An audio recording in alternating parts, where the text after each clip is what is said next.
छूट गए।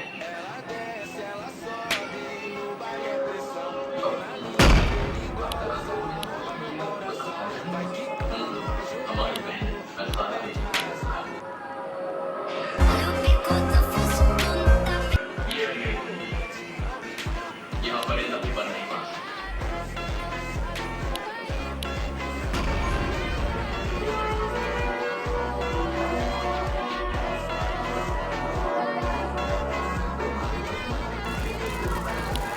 ये क्या? ऐसा तो हमेशा अपने दोस्तों के बारे में कहते हैं। बेशक, तुम्हारे दोस्तों से तुम्हारी शख्सियत का पता चलता है और तुम्हारे दुश्मन कौन है इससे तुम्हारी ताकत का पता चलता है। कुछ दिन पहले इसी ने राम नवमी का कत्ल किया, जो इंसाफ के लिए रहने वाले समाज सेवा और मामूली चीज के लिए इतनी मांग है। जब हमने उसे पकड़ा, सब मुझे माफ कर रहे हैं। ये सारा कृपा नहीं कर दिया गया है। हम उस बदमाश को जितनी बार गिरफ्तार करेंगे, वो उतनी बार यहाँ जाते हैं। होम मिनिस्टर के साथ मिलकर इस बार शहर के बाहर एक जमीन पर कब्जा करके कंस्ट्रक्शन करना चाहता था। रामास्वामी और गरीब लोगों को इस जमीन से बाहर चाहते थे, इसलिए उन्हें मार दिया गया। इसलिए कत्ल को चोरी का रूप देने का प्लान बनाया और पुलिस को गुमराह करके पूरा केस का पालन किया।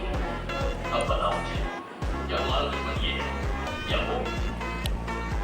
आज तक हमने मिलकर जितने मुजरिमों को पकड़ पाया था, मैंने उनसे जुड़े 500 लोगों की खुद पूछताछ की और एक लफ्ज की पुल नीचे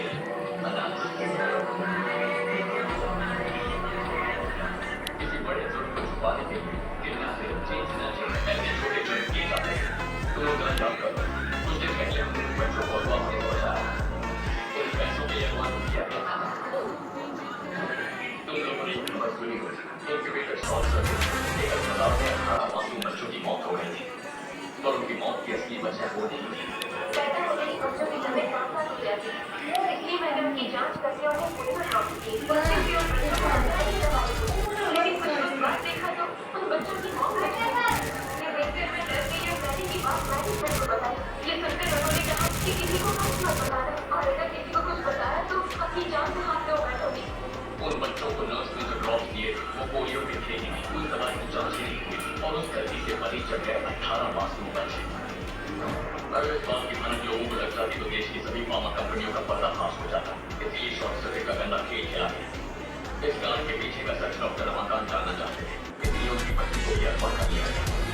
पर अगर उनकी बच्ची को अगवा करके तो पुलिस को शक होता है, उन्होंने 3 और लड़कियों को अगवा किया। इस सब के पीछे का मास्टरमाइंड है धीरज चंद्रा। न जाने ऐसे कितने छोटे जुर्मों के साथ में उन्होंने अपराध लेते हुए हमारे मुताबिक हजूम के पीछे शातिर गिरोह का हाथ कैसे साबित करो? आसानी से ये शातिर गुनहगार छोटे छोटे गुनाह करके अपने बड़े गुनाहों को छुपाने की कोशिश कर रहे हैं। मैंने जुर्म और अपराध पे ध्यान देना आज से शुरू नहीं किया।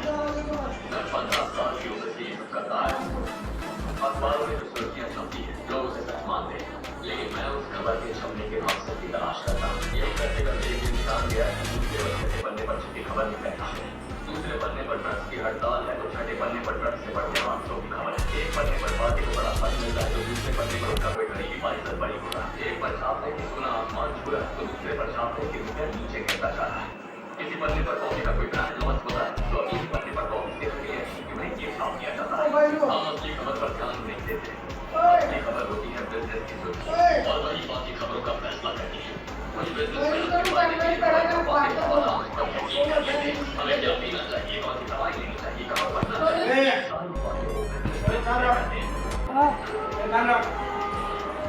आवाम की डोर होती है राजनेता के हाथ में और उसी राजनेता को कटपुतली बनना चाहता है एक बिजनेसमैन। ये जो 500 जुर्म किए गए ये किसी बिजनेस को फायदा पहुंचाने के लिए हुए हैं। एक गुनाह के पीछे सिद्धांत है। छोटे गुनाह करने वाले 500 मुजरिमों को गिरफ्तार करने के लिए हमारे पास 5 लाख पुलिस वाले तैनात हैं, लेकिन उन पर ये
हेलो, कैसे हो जाना बिल्लू?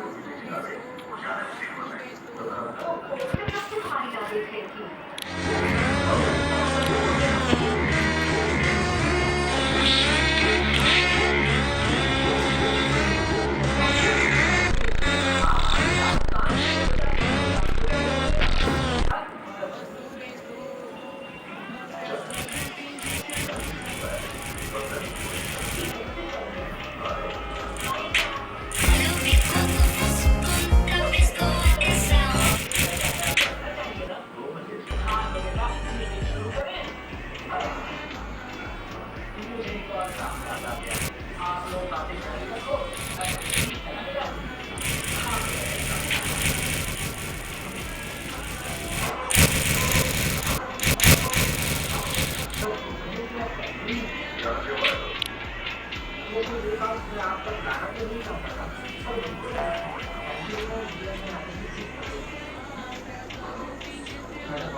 साइंटिफिक जीनियस लेकिन हकीकत में वो एक खतरनाक मुझे इन तीनों के साथ आप मिलकर